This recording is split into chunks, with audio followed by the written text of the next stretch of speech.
Museum here in Albuquerque, New Mexico. So this is the Triassic, 200 to 251 million years ago, the dawn of the dinosaurs.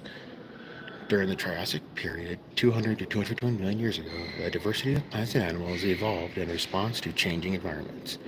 New Mexico has an extensive and world-famous record of Triassic fossils.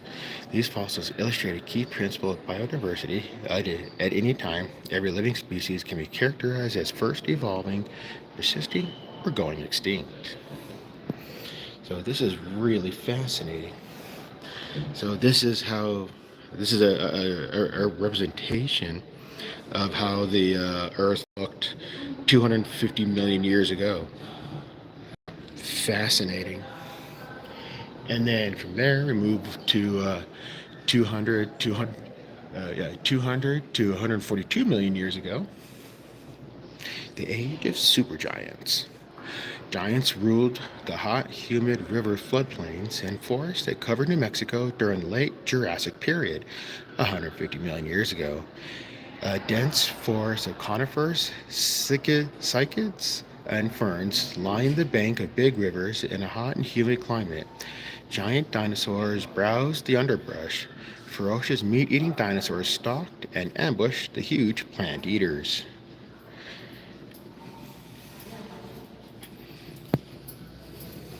So the Jurassic timeline.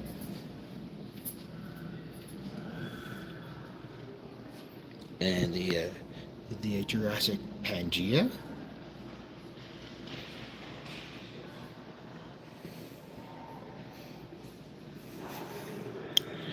And then the changing Jurassic climates. Jurassic climates in New Mexico changed from very dry to very wet over the course of 55 million years. Jurassic rocks in New Mexico tell the story of three different environments. A vast desert, a very salty desert lake, and tropical river floodplains. So this is an example of those rock formations.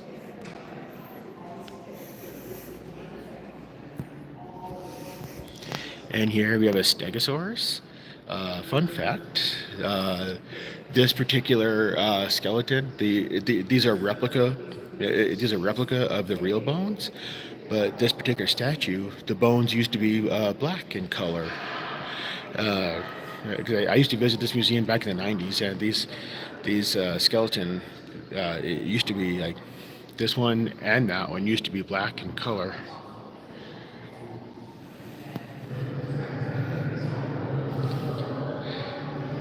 This is the Stegosaurus. Stegosaurus means plate lizard. Was one of the strangest looking dinosaurs. The 23-foot long Stegosaur was also one of the smaller Jurassic dinosaurs, weighing about 3 tons. The plates on the back provided temperature control. The Stegosaur turned its back plates towards the sun to warm its blood, or to put them in the shade to cool it. Today, elephants regulate their temperatures in the same way by pumping blood into their big ears. That's pretty cool. And then various true or false type questions about it. And obviously, this should go without question, but no climbing. And then the spiky tail on the Stegosaur.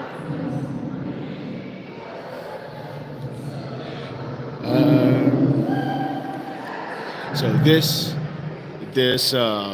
meat eater here is the Saurophaganax.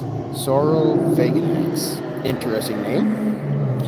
See, volunteers from the New Mexico Museum of Natural History and Science collected this portion of a Saurophaganax skeleton west of Albuquerque in 1995. Fossils of Saurophaganax are very rare. This is the only known one from New Mexico. Oh, that's very clever. Nice. Actually, another one to keep off rocks. And then this.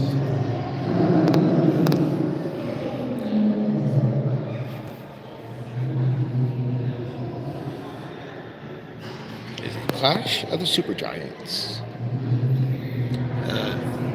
These two dinosaurs are locked in a fierce battle of survival. Seismosaurus must fend off the attack of a Saurophaganax to survive, and a hungry Saurophaganax must eat. Who will win the battle?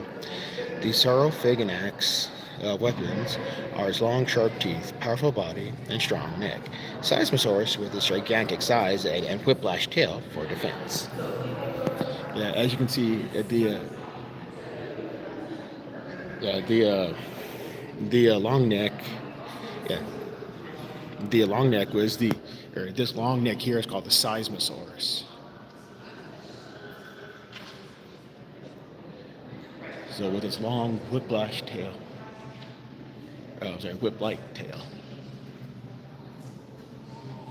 And then that is one giant leg bone. I'm sorry, one giant leg. That is one giant leg of a Seismosaurus. See, many people believe an entire skeleton can be reconstructed from a single bone. Not so. Paleontologists compare single bones or a few bones of a new dinosaur to the complete skeletons of similar dinosaurs to reconstruct complete skeletons of the new dinosaur. Paleontologists compare the hip and backbones of Seismosaurus to the complete skeleton of a closely related Diplodocus to reconstruct the skeleton of the Seismosaurus exhibited here.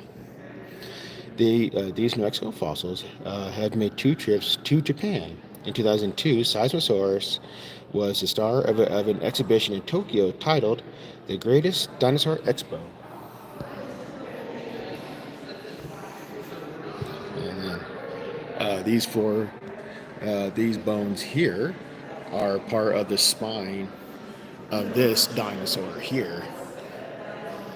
I'm sorry, no, part of the tail.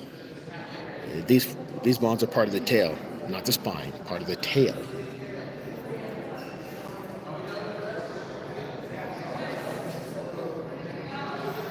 The dinosaur backbones. The backbone of the Seismosaurus has 104 vertebrae, whereas Stegosaurus has 81, and Saurophaganax has 77. Compare a vertebrae to a house cat vertebrae of a Seismosaurus. The dinosaur bone is more than 100 times larger than the cat's bone. Absolutely. So more.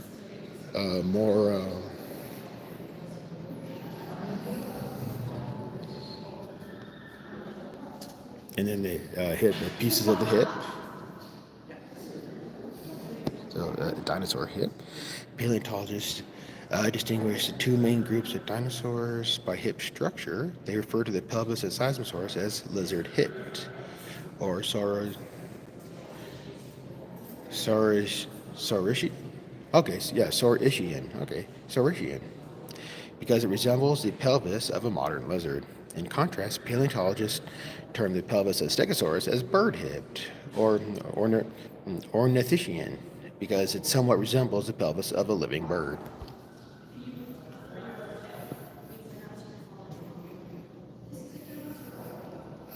And then this mural here is as old as the museum itself. This museum, I remember visiting as a kid in the 90s. So, and this mural has been here forever, and this mural has never changed, to my knowledge.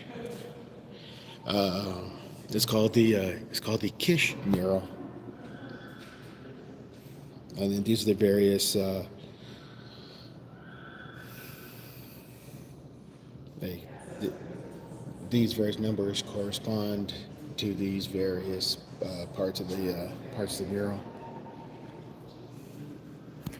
And then this is the Saurophaganax, largest meat-eating dinosaur of the Jurassic.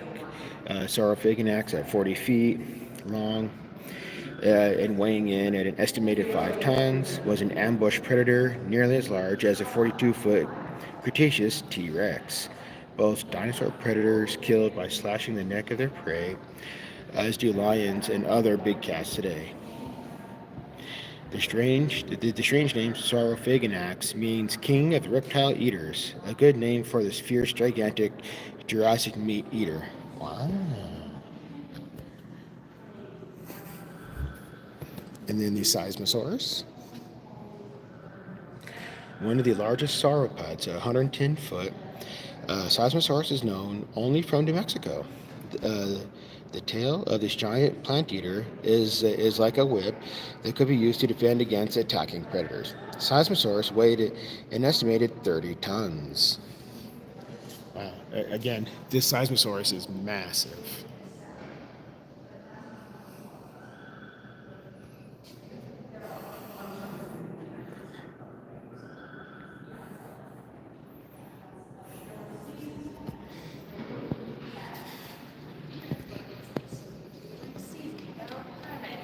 All that, but those, whatever, fishing in the sky, you can just find them and take them. See, and then this is the Archaeopteryx, Edwina, how you doing? See, compare Archaeopteryx as it may have looked 150 million years ago to a modern. So here's Archaeopteryx, and here's a pigeon. So the Archaeopteryx looks a lot like a modern pigeon. No worries, Edwina. No worries. So how do birds resemble dinosaurs? The early birds are very similar to one group of dinosaurs, small theropod meat-eaters such as Compsognathus. Both early, both early birds and theropod dinosaurs had scales on some part of their bodies, laid eggs, walked on two legs, and had three forward-facing toes and hollow bones. Some meat-eating dinosaurs even had simple hair-like feathers and wishbones. So that's really fascinating. The birds can fly. They have strong arms to flap their feathered wings using muscles attached to a keeled sternum, the breastbone. Birds have different kinds of specialized feathers for flying, warmth, and display. Eventually, birds develop fused hand bones, a shortened bony tail, and a beak without teeth. Modern birds have a high metabolism to power their flight muscles. Nice. I have no idea, Edwina. I have no idea. Pigeons are around. I don't know what they taste like, but I'm sure you can find one and taste it. I would not recommend that though. So this one, this one here is called the Confuciusornis. Okay, so this is the Confuciusornis. And then this is the Archaeopteryx.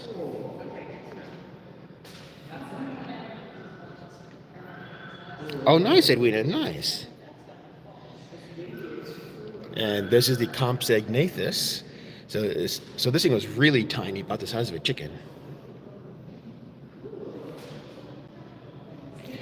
And this is the Rhamphorhynchus. Okay, so this is the Rhamphorhynchus, also another tiny one. The Rhamphorhynchus.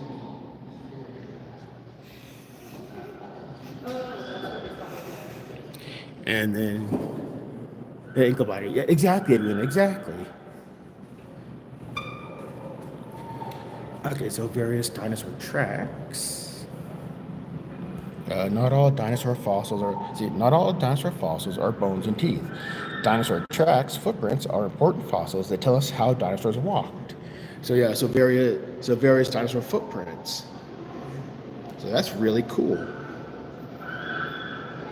So this tells us how they walked, what their gait, gait was. And for those who don't know, New Mexico, about 80 million years ago, was an inland sea. And some dinosaurs made nests like this. And various dinosaur nests had like spiral or rows or concentric circles or just randomly placed.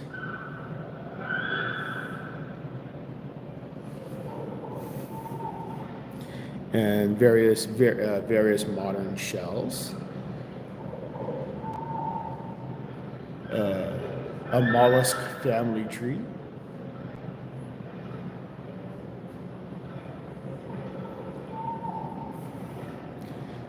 But yeah, like I said, New Mexico had a seacoast. This is New Mexico as it looks 75 million years ago, near the end of the geologic period known as Cretaceous. New Mexico during the Cretaceous was not like the New Mexico you know today.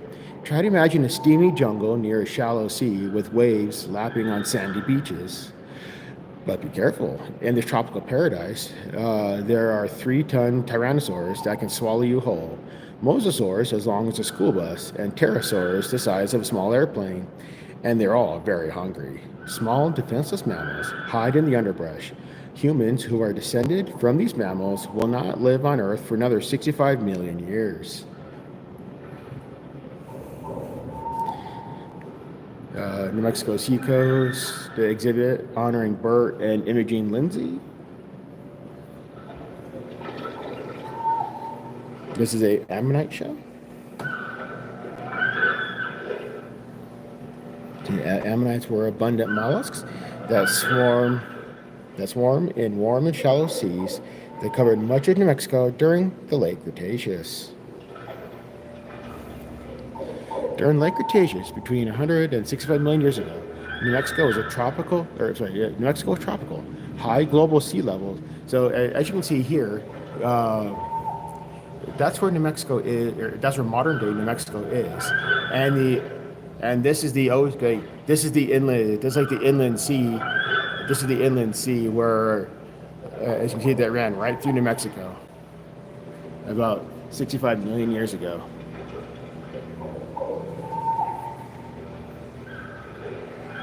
The Alamosaurus,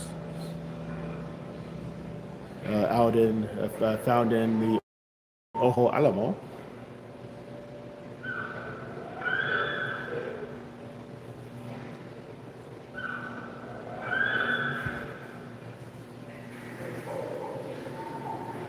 The Cretaceous Menagerie, so various Cretaceous.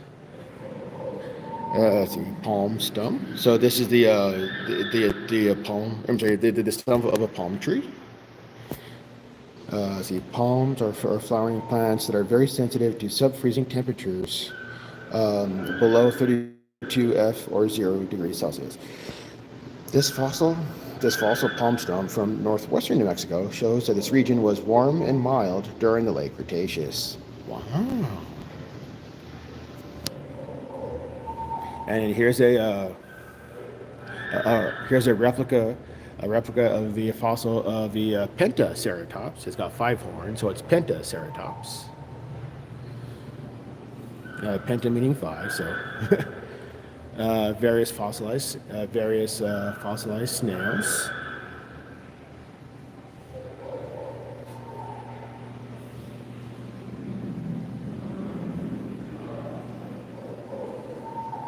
Various ammonites.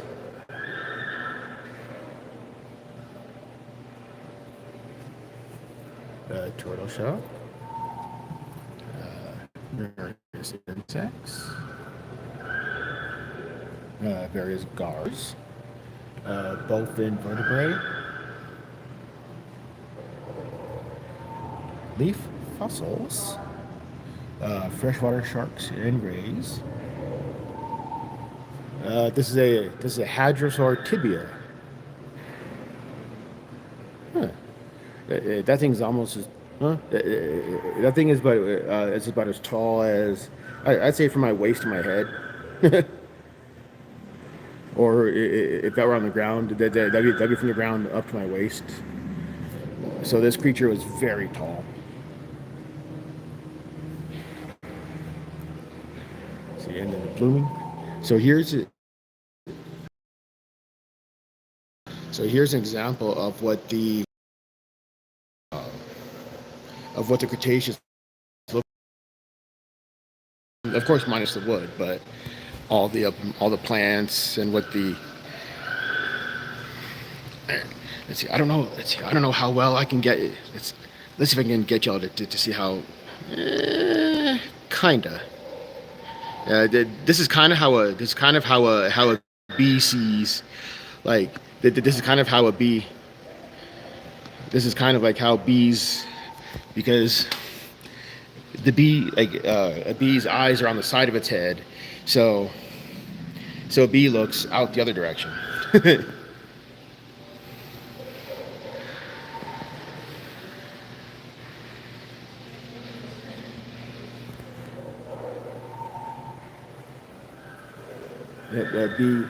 yep. Bees are very, very important. You always need to save the bees. The Cretaceous forest.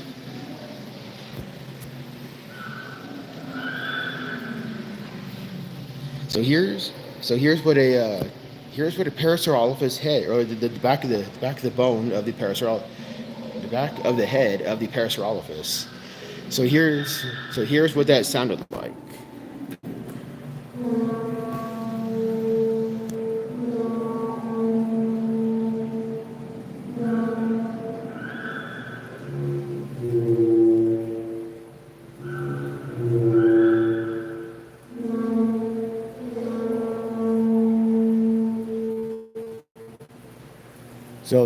So that is what this Parasaurolophus sounded like.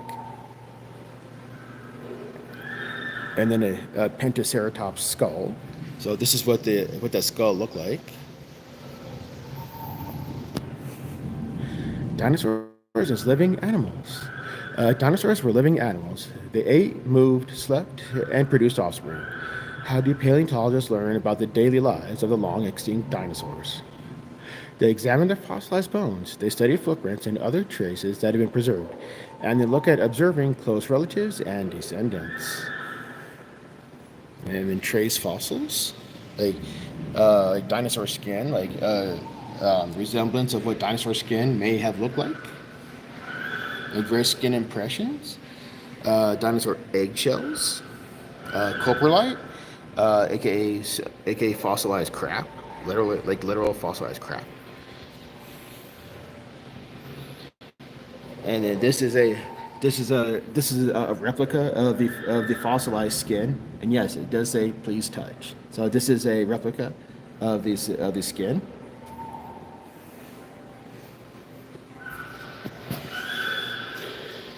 Again, the Pentaceratops skull.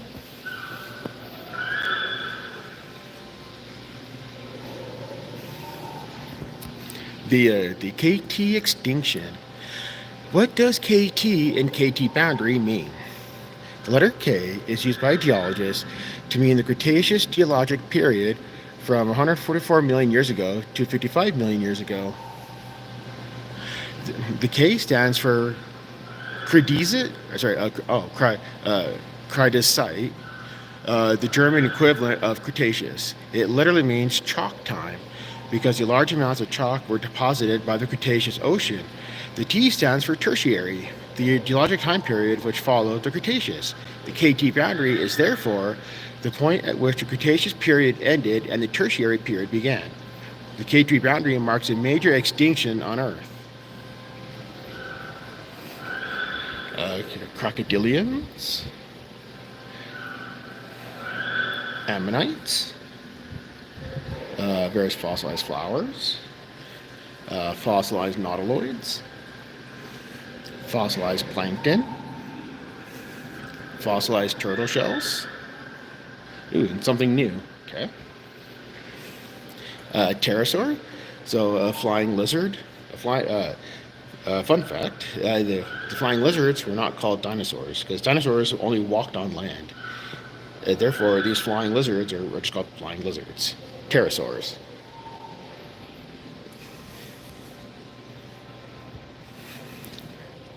See, there's our buddy, the T-Rex. See, a bad day in the Cretaceous. Every day, the Earth is pelted by rocks and dust from space. Most of the space debris is small and harmless, causing only brief streaks of light.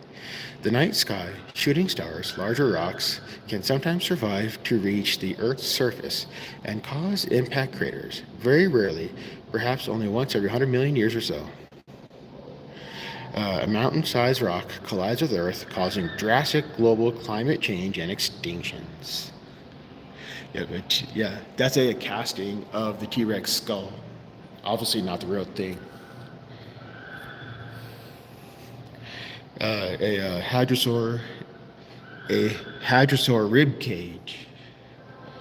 Okay, so this is a hadrosaur rib cage. Ooh, this is really cool.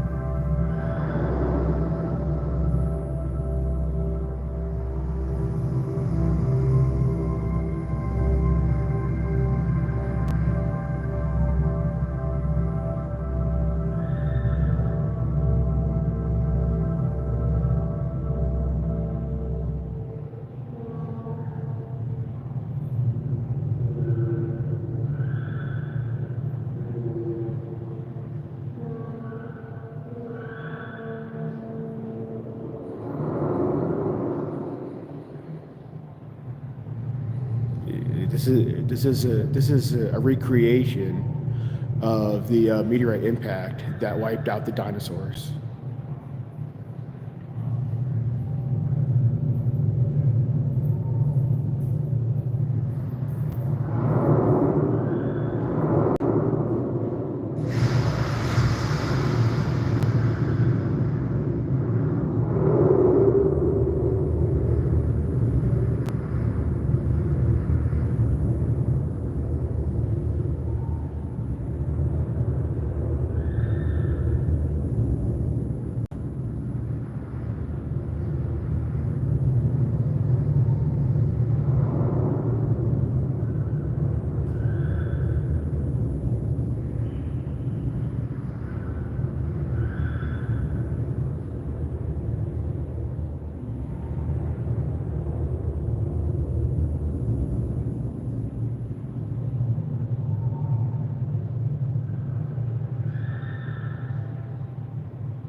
Oh, sorry, sir.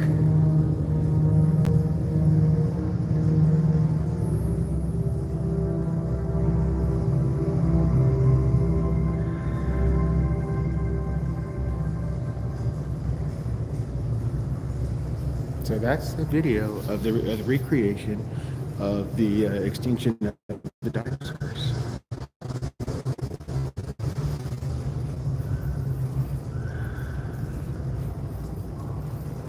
The the Chicxulub impact, or sorry, Chicxulub crater is believed by scientists to have been created by an asteroid impact that ended the Cretaceous period. The crater was named after a nearby village. Chicxulub is a Mayan word that means sign of the horns. Half of the crater is buried beneath the limestone plains of the Yucatan and half beneath the water of the sediment of the Gulf of Mexico. Instruments have shown that the whole crater is about 112 miles in diameter. The object that created this crater was probably about 6 miles in diameter and traveling at a speed of 9 to 12 miles per second. When it struck the Earth on impact, it released the energy equivalent to an explosion of more than 5 billion tons of TNT. The impact blasted huge quantities of debris into ballistic trajectories. The re-entry of this material around the globe resulted in forest fires, fine dust, soot, and gases stayed in the air for long periods and altered the climate, perhaps for centuries. The global wildfires also altered the vegetation. After the impact, the vegetation consisted mostly of ferns, a resistant type of plant that is frequently the first to cover the land after forest fires. So this is really fascinating. So the KT boundary out in Raton, New Mexico. So various evidence of various evidence of this extinction. So that's really cool. I'm gonna move this plate around here. Will it let me? Oh no.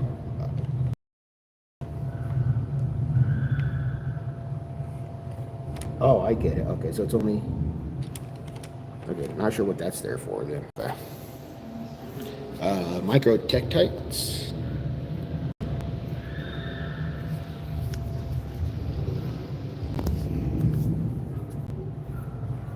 See the mass extinction from the Cretaceous. Oh, the KT boundary.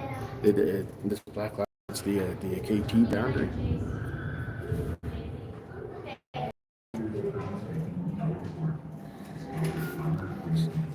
The various critters that survived and went extinct: dinosaurs, pterosaurs, crocodilians, turtles, mammals, sharks, nautiloids, ammonites, clams. Oops, sorry. sorry. Okay, this used to be a thing where you could see like they had like such this stuff. And then a coal mine. So this is an example of a coal mine.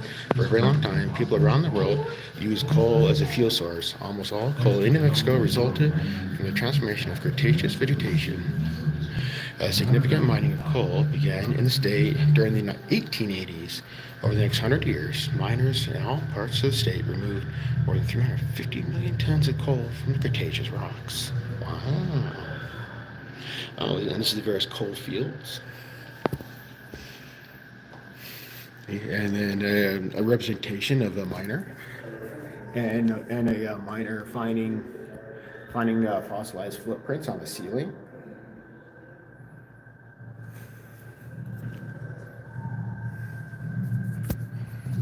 And that was a T-Rex footprint.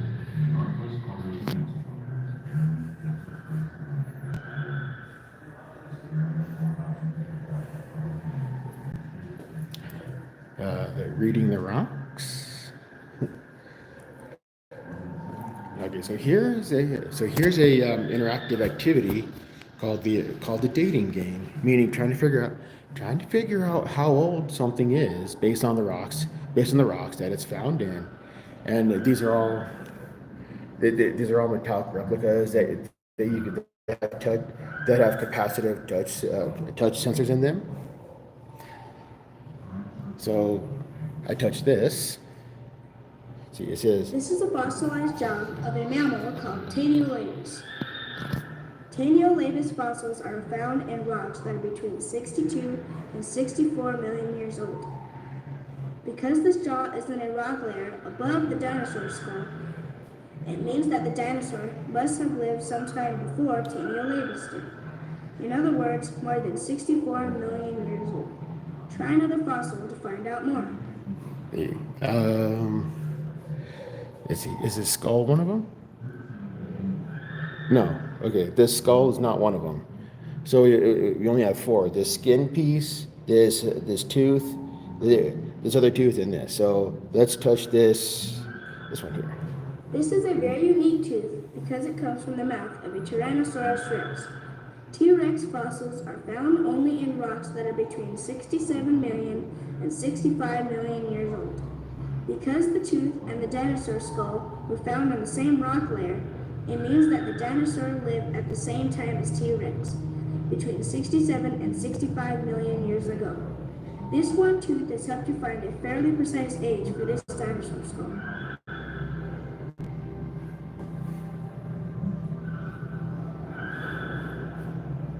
Okay, so now let's touch this this other tooth. This is a piece of the jaw of a hadrosaur, or a duck-billed dinosaur. Hadrosaurs first evolved around 100 million years ago and went extinct at the end of the Cretaceous, 65 million years ago. Because this piece of jaw was found in the same rock layer as the dinosaur skull, you know that the dinosaur lived at about the same time as hadrosaurs. So, this dinosaur could have been alive anytime between 100 million and 65 million years ago. Can you find more evidence to help you date the dinosaur skull? Oh, rip, blind man, rip. Yeah, This blind is a man. I'm piece following of the shell number. I'm from a following the numbers. soft-shelled turtle. Following the numbers in order. Soft-shelled turtles first evolved 135 million years ago and are still alive today. Because this piece of shell was found in the same rock layer as the dinosaur skull, we know that the dinosaur lived at the same time as soft-shelled turtles, which could have been any time between today and 135 million years ago. This information doesn't help you much if you want to know how old the dinosaur skull is, does it? Can you find another fossil that will help narrow down the age? Yeah, blind man. All these exhibits have a huge. All these exhibits have a large number at the beginning of the large number at the beginning of the exhibit, like 3, 4, 5, and so on. Oops, sorry. Let's see, mammals underfoot. Yeah, there's very small mammals. Like this is an example. So you can see here that there's like this small rodent and a small meat eater chasing that rodent right here. And then here would be an example of another rodent hole. Blind man, I'm in the Seacoast exhibit. So blind man, if you want to come meet up with me, I'm down on the Seacoast. This is number 4. This is number 4. This is the Seacoast exhibit. Number 3 is up there. So the dinosaur skeletons exits through there, and then you walk around.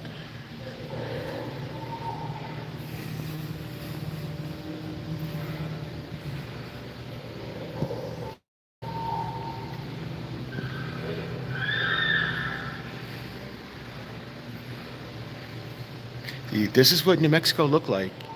This is what New Mexico looked like about 65 to 70 million years ago. New Mexico was a giant inland sea.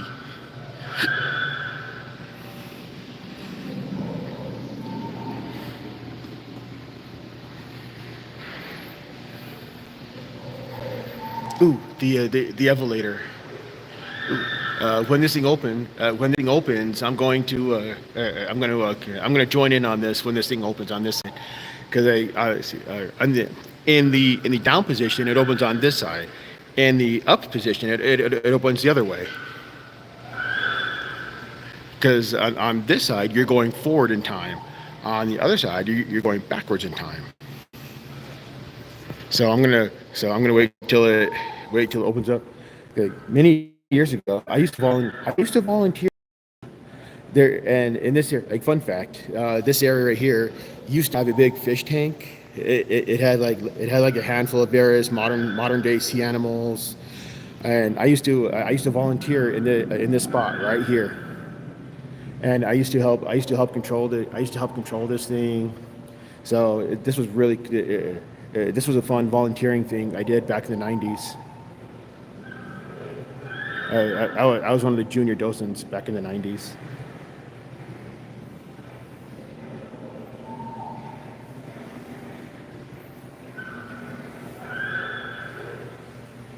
Now I do have this journey recorded. I mean, I do have this Evolator journey recorded, but I figured I would stream it this time. But I will upload that recording. I did that recording like last year, but I will upload that here pretty soon. Let me know if you want to see that as a solo video. And this is a mosasaur. This was one of the creatures that lived here in New Mexico about 65 to 70 million years ago. This giant marine reptile is about 6 meters long, is an extinct relative of the monitor lizard. It's not a dinosaur. Mosasaurs, plesiosaurs, and sharks were dominant meat eaters in the shallow Cretaceous Sea. Mosasaurs were fast swimmers, flexing their long, flattened tails and steering with paddle-shaped limbs.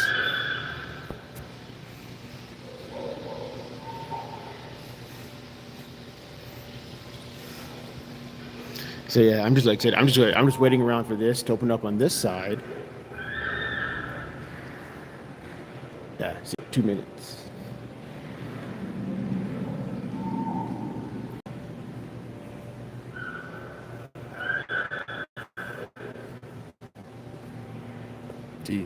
This mural here, various sharks and rays that were this mural here. Various sharks and rays that were around during the time of the Cretaceous.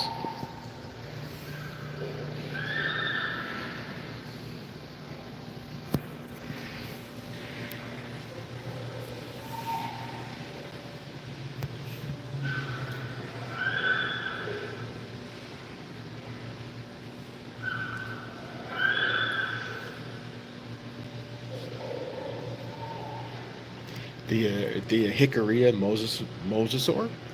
This incomplete skeleton of a 6-meter long mosasaur consisted of a backbone, rib cage, and jaw fragments. When mosasaur died about 73 million years ago, its peak of the Cretaceous sea before by bottom currents and scavengers. The fossil 1979 by Tilford Paez and Adolf Julian of the Hickory Apache tribe. Nice.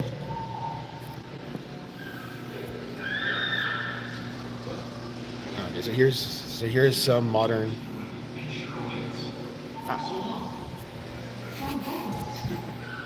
Here we go. Okay. Sure.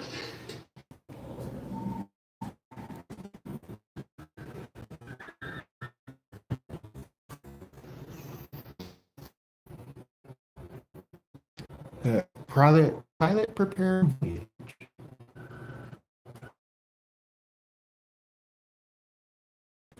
Interesting. It has been here since the 90s. Good 30 years. This thing has not changed in 30 years. This exhibit has not changed at all in 30 years. I'm in the Cretaceous Sea area, Blind Man.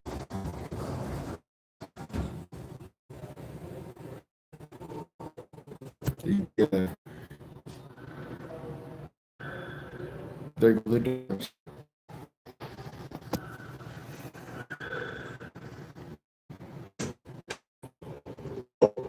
It's at 2,000 meters below the surface level at which we'll exit.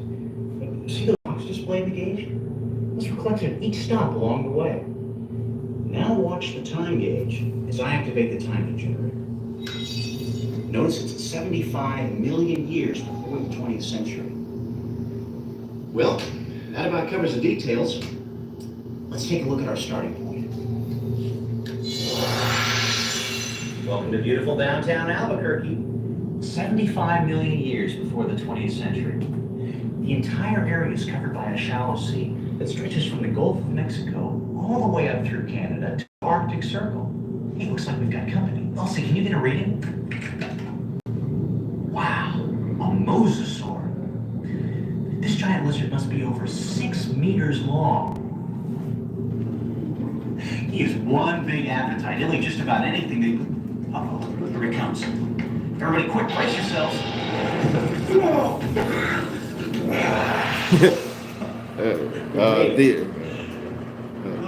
The floor moves too. A lot more, but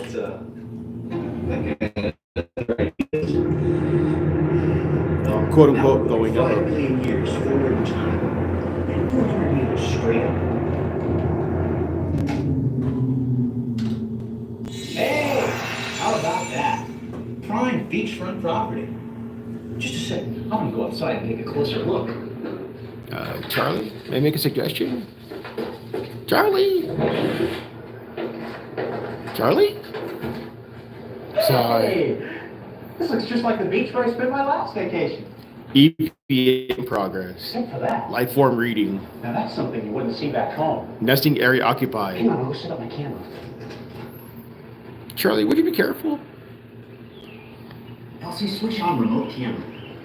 Activating remote camera. How about that? Duck-billed dinosaurs. They're over 9 meters long. Looks like nesting. Uh-oh. Don't worry, I'm not coming any closer. Parasaurolophus. Obviously, they're pretty big parents. Look, there's a mammal. You know, he's probably one of the largest mammals on Earth right now. Who knows? Mom spotted him. Yeah, that guy should have picked another place for Scientists think that this little guy's appetite for eggs may have contributed to his extinction. Preserved in your Natural History Museum. Of course, these aren't especially big or dramatic. Wow! Now that's a big track. And another. Boy, it sure is a really crazy. Vertebrate not identified. I can't watch. Oh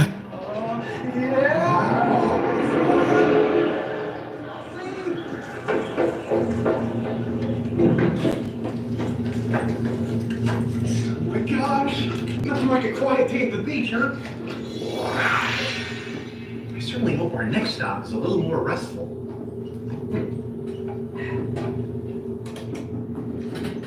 We'll be 150 meters up, 2 million years forward in time.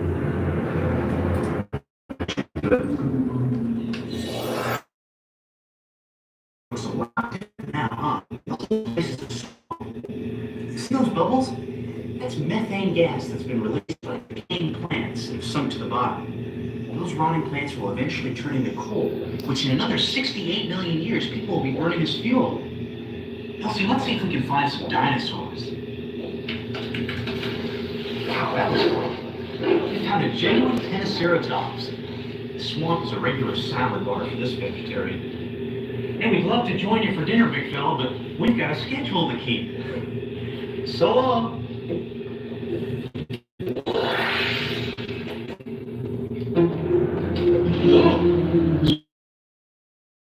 Tune in and see what's happening. Passing through the Cretaceous Tertiary now.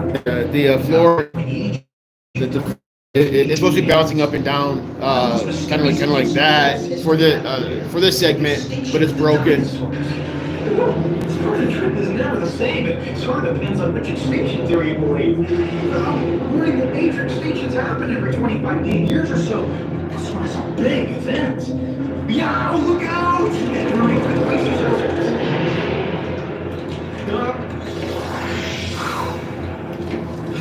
Why don't we stop here and take a rest?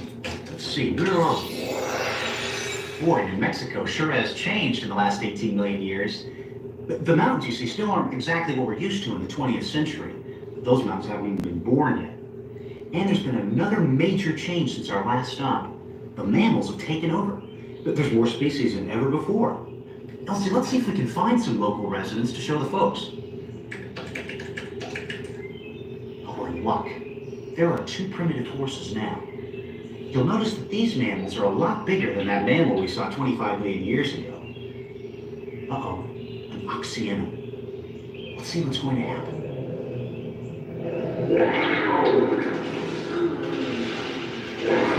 You'll probably never catch those guys. But judging by the bones I see around here, not all of them got away. Well, onwards and upwards to our final destination. 37 million years before the 20th century.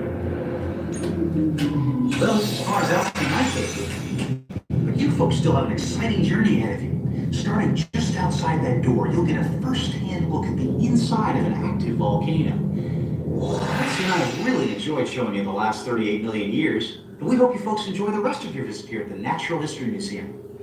So, step out to your left and fix your Hey, ways. goodbye, hasta luego, So sayonara. long. See, land of vol. Okay. How's my chat looking, everybody? How's my stream looking? It moves. It moves with your feet, so that's pretty cool. So yeah, so this is the. So this here is being shown. It's being shown on the floor from that. And the AI, the AI-ness is being shown from that. Is getting help from that Xbox eye thing right there.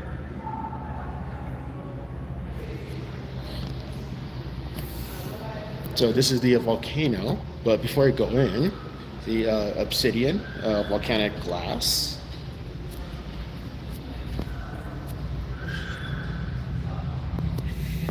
New Mexico, land of volcanoes. Okay, track your location.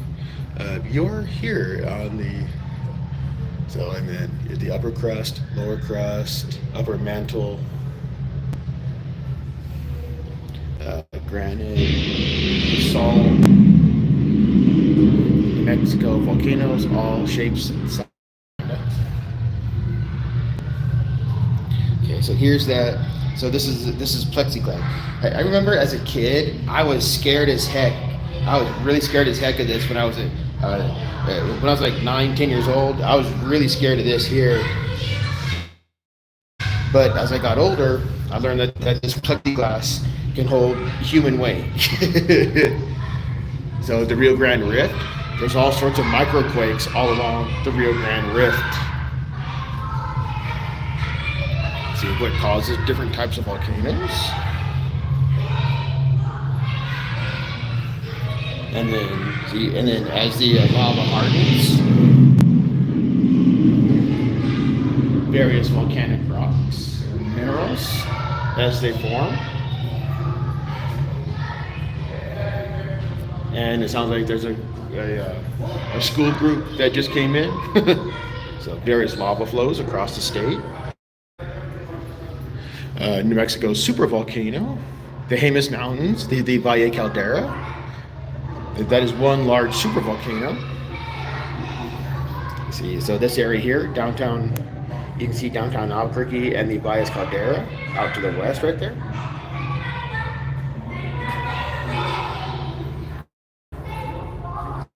The New Mexico Museum of Volcanoes. Greetings from New Mexico. All right, so continuing on. So that was part 5. So here's part 6. So this is the age of mammals. Volcano victim. These bones. Wrong place at the wrong time.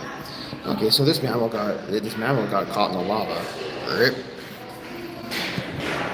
A giant bird. This is the this. So this here was a diatrema, a very large bird. Wow.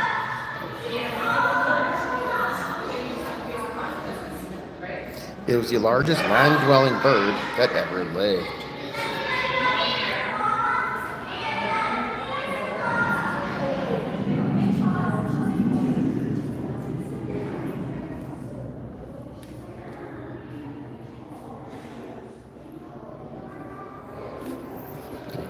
Camel and cat trackways. See, this is the lower third molar from a stegomastodon. It had not erupted at the time of death. The tooth was removed from the jaw for study and photography. Wow, that's really cool.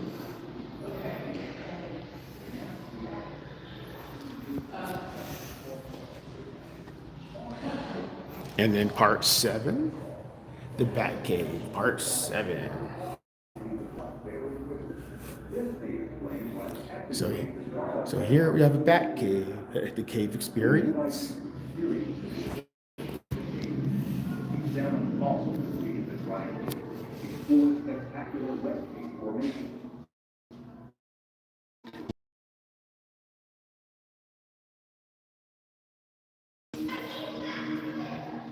Various fossils are found inside caves.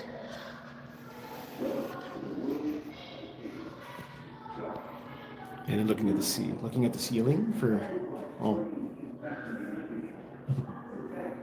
like there are like fake bats in this cave. These are stalactites. The ones that hang from the ceiling are stalactites, whereas the ones that come off from the bottom, those are stalagmites because they're tall and mighty. That's how you tell the difference. The ones that come up from the bottom are tall and mighty, so they're stalagmites. And ones that hang from the ceiling are stalactites because they hold tight to the ceiling. So they're stalactites.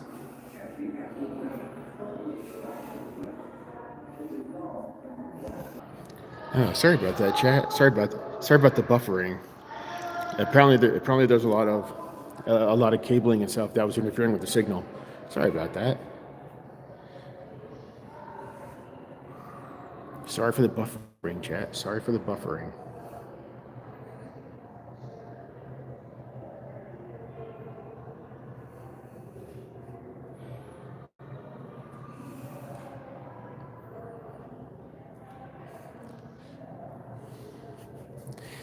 Okay, so for the tooth, and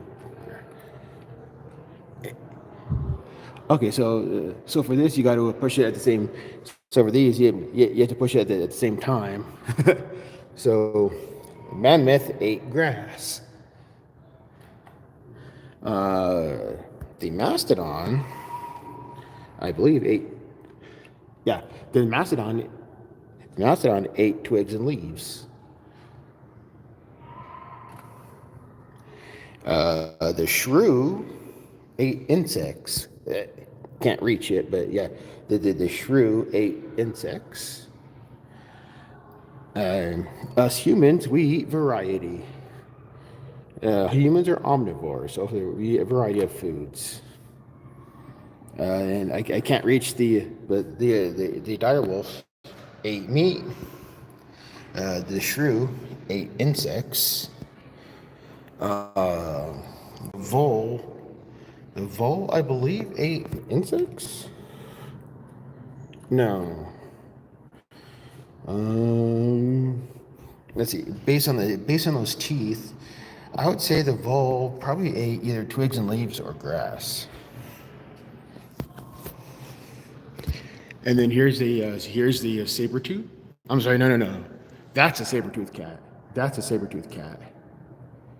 That's a woolly mammoth.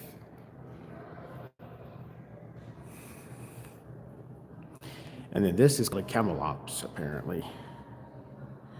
Yesterday's camel.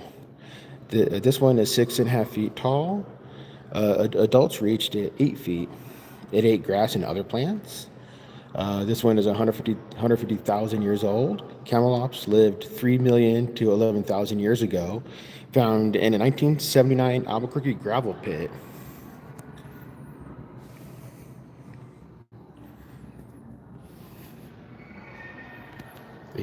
Saber-toothed cat.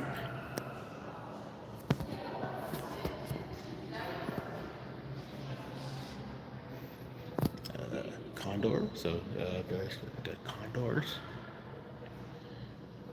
See the Clovis hunters. Picture on this mural. Various pictures of the Clovis mural. I'm sorry, various pictures on this mural of the hunters. So this is a representation of a mammoth tusk.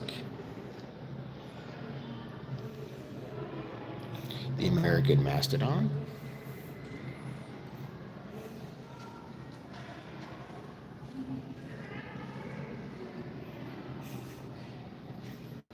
See, and then the various global warming trends. See, went from like warm to cool, and then warm, cool, warm, cool, warm, cool. So various cycles.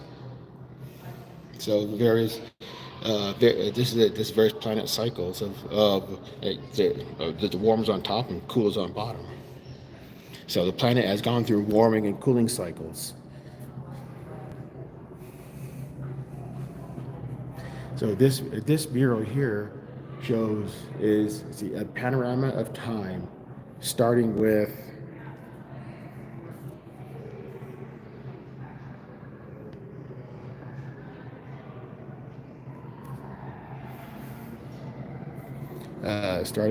the 20,000 years ago, and then going forward through time.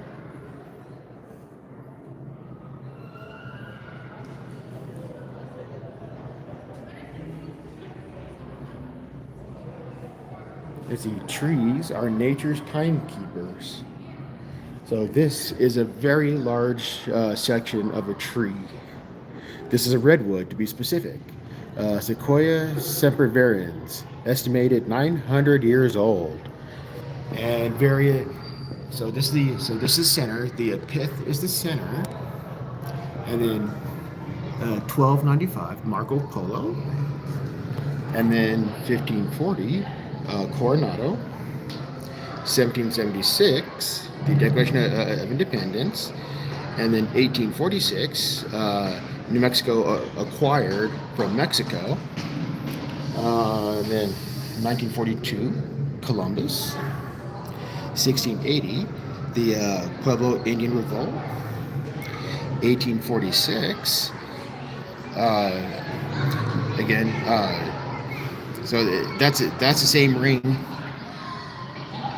Yeah, that's the same ring that is over here. 1861 Civil War. 1945 first atomic bomb.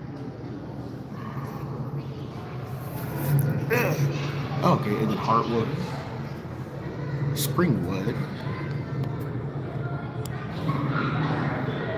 Annula ring, and the bottom one, Summerwood. That's fascinating. See, like Ice Age, cave. So various times, or back to the Ice Age, or forward to the present. So this is like a hands-on. So this is a kid's hands-on area.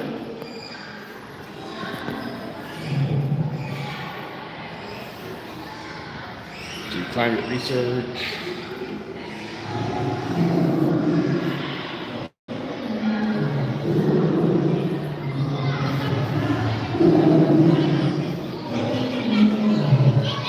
Blind man, if you're still here, I'm now at the front. So here's a big robot. So here's a big robot moving.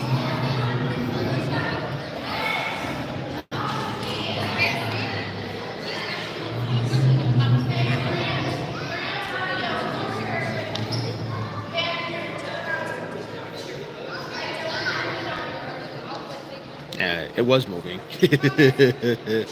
Yeah, a blind man, if you're still here. This here used to have various red blinking lights that showed various seismic events across the planet.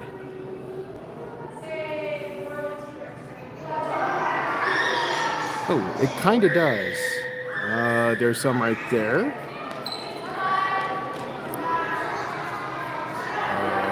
There's one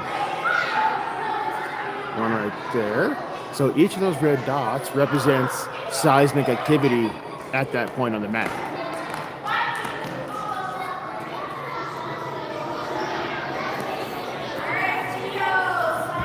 So why do earthquakes happen? Most earthquakes occur when part of Earth's crust suddenly moves along a fault. Earthquakes also can occur when molten rock associated with volcanoes moves. Earth's surface is broken into plates that can move. These plates can move under, over, slide by, or pull apart from each other. The plates on semi-solid rock on Earth's interior. This movement is called plate tectonics.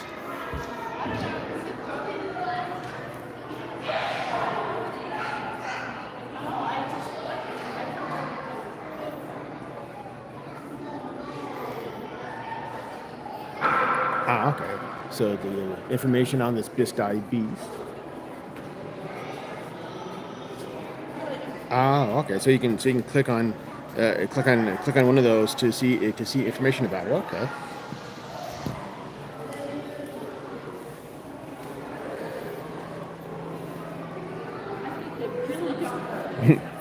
Because you can do a selfie with the big guy here, and then tag. And then do like a hashtag BiscayBeast, or tag them at NM Dino Museum.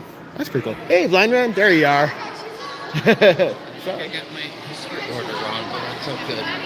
Did you get? If you want, I mean, we can do a quick run through. I'll show you the correct order.